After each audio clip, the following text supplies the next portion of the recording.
আজ তো আমরা খুলেছি ইয়াম্মা R15।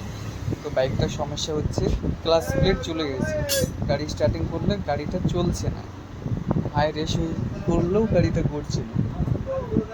তো আমরা খুলে নিচ্ছি, প্রচণ্ড হিট, এতটা হিট হয়ে গেছে মানে হাত দেওয়া যাচ্ছে না গাড়িটা। ক্লাচ প্লেটের অবস্থা দেখুন কী অবস্থা,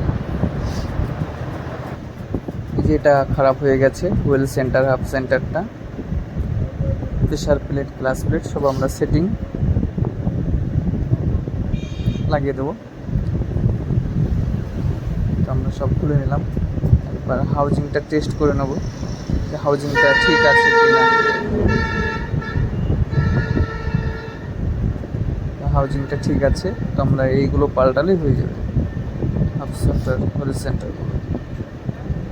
তো আমরা যে অবস্থা দেখুন পুরাতনগুলো, তো আমরা নতুন অরিজিনাল ইয়াম্মা জেনুইন পার্টস লাগাচ্ছি। আমরা প্রথমে হুইল গ্লাসটা লাগিয়ে নেব।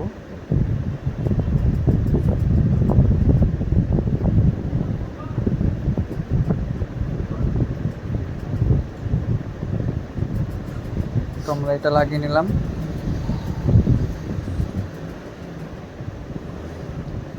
টাইট করে দিয়ে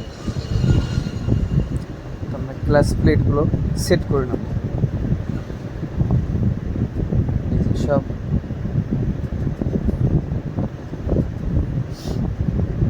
তো আমরা প্রথমে লাগিয়ে নেব বড় ক্লাস প্লেট, যেটা সব থেকে বড়। এই ক্লাস প্লেটটা প্রথমে ফার্স্ট ওটা লাগাবো, এই যে লাগালাম। এরপরে বড় প্রেশার প্লেটটা, তারপরে ছোট ক্লাস প্লেট একটা লাগিয়ে নেব, হ্যাঁ ক্লাস যেটা বলে।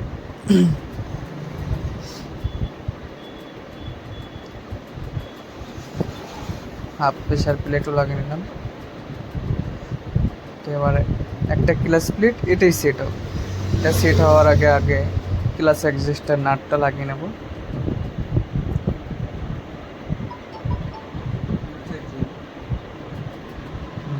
এইটা একটা ক্লাস প্লেট লাগাবো আর ওটা একটা লাগাবো প্রেশার প্লেট।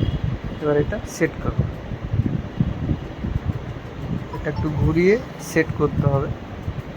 আমাদের সেট করা হয়ে গেছে, আমরা এবার এটা পুরো কমপ্লিট করে লাগিয়ে দেবো।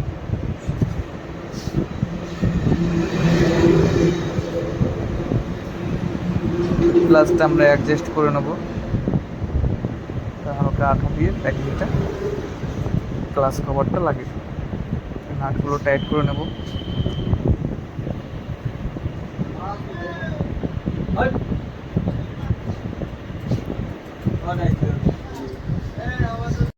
তো লাগানো হয়ে গেছে, আমরা টেস্ট ড্রাইভ দিয়ে আসলাম, ঠিক আছে।